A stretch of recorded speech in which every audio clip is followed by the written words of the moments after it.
Hi, Chris again from Mainline Auto in Lake Placid, New York. Today we are working on some vintage of a Honda Pilot, 2004.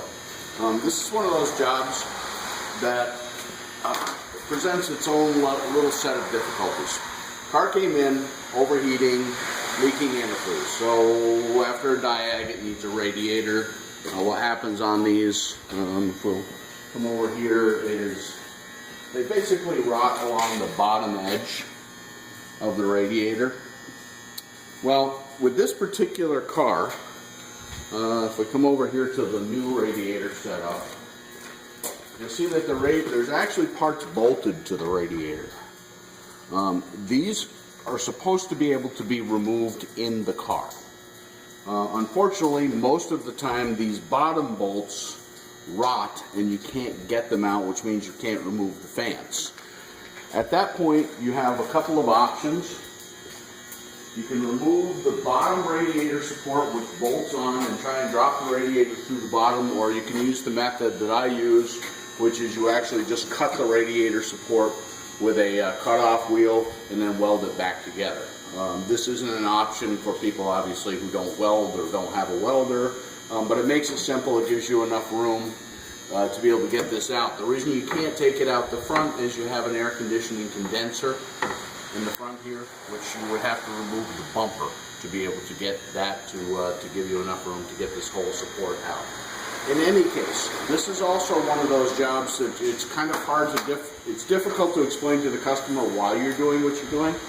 But most of the time, if you take a few minutes with them, you explain where the thermostat is on this car. If you take a peek down here, you can see the hose inlet, and then the thermostat is actually way behind underneath the throttle body, which is this guy up top.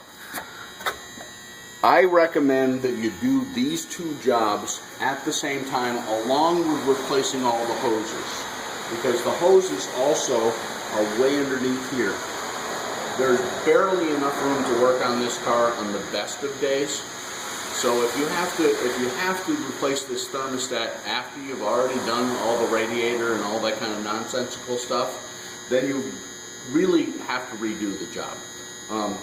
Typical radiator on a car is, 2 hours on the outside. I'm probably going to be almost 6 hours into this job. So, obviously we're going to cut the customer a break because we try and stay to, book guide time. But, there's no accounting in the Adirondacks for rusty bolts and those types of things.